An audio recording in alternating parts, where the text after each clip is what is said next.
Morning, everybody. Got 4 miles in. I walked in the rain today. I'm a little bit soaked right now.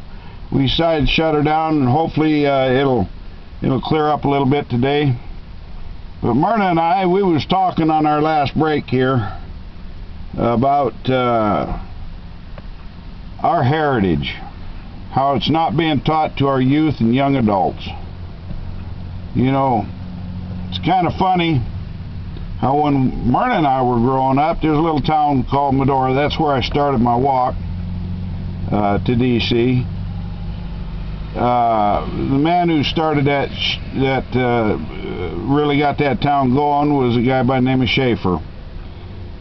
Well, he built that town and started working with it and based everything that was in that town at that time on history and the heritage of the local people. And they started an amphitheater up there. Every night during the summer they'd put on a show, and it was all based on Teddy Roosevelt, because Teddy Roosevelt spent a lot of time in that town before he became president.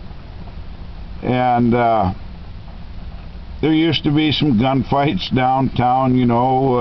It was all based on cowboy history and history of the area.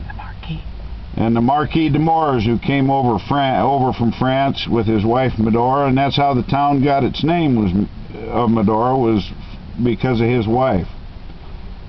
And they built a big chateau up there, and Teddy Roosevelt, as many as a lot of other reputable people stayed at that chateau during their lifetime before he went back to France. And but through the years, a foundation has taken over that town and taken over the heritage, and yes, they still have the amphitheater and they put on a local show, but not so much a local show, but they put on a show of Teddy Roosevelt and the Rough Riders, and they talk a little bit about the Marquis and everything.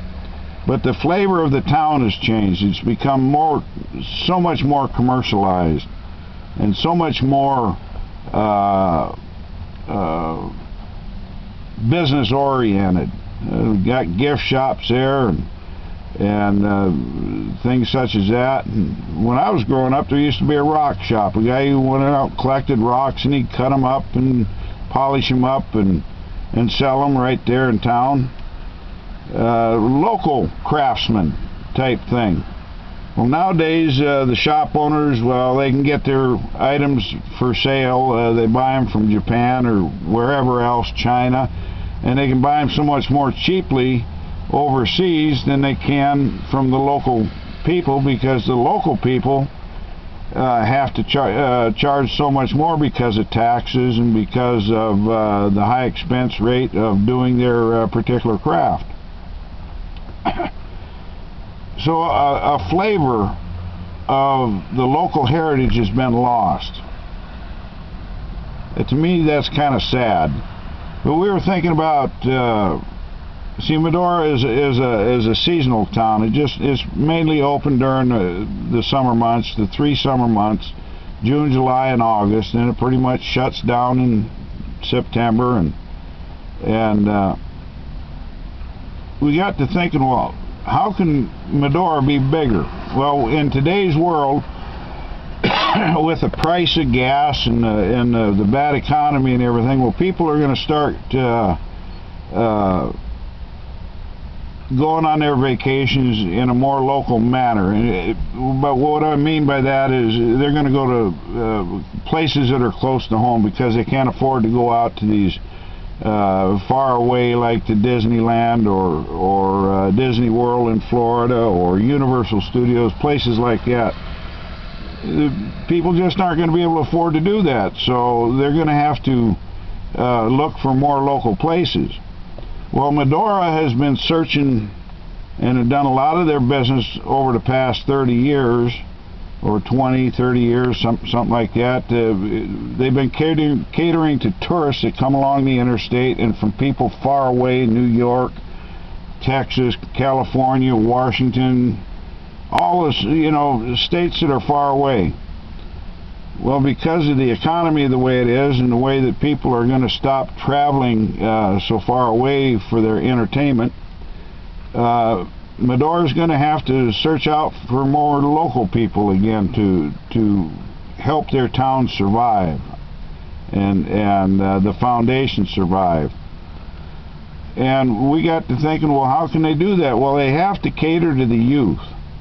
You know, history of the local people, history of our founding fathers, what the essence of America is. You know, and teaching that to our youth and young adults and older people too. And so we got to thinking, one of my ideas is, well, they could put on seminars throughout the winter to local schools or schools from, let's say, Bismarck all the way to Miles City or Billings, and ask them to come in for special student-oriented teaching seminars to teach our youth the history of our, not only the local history, but the history of the cowboys, the history of the West, the history of the founding of our country. Lewis and Clark history, so to speak. You know, things like that. Things that on how our country developed from the east all the way to the west.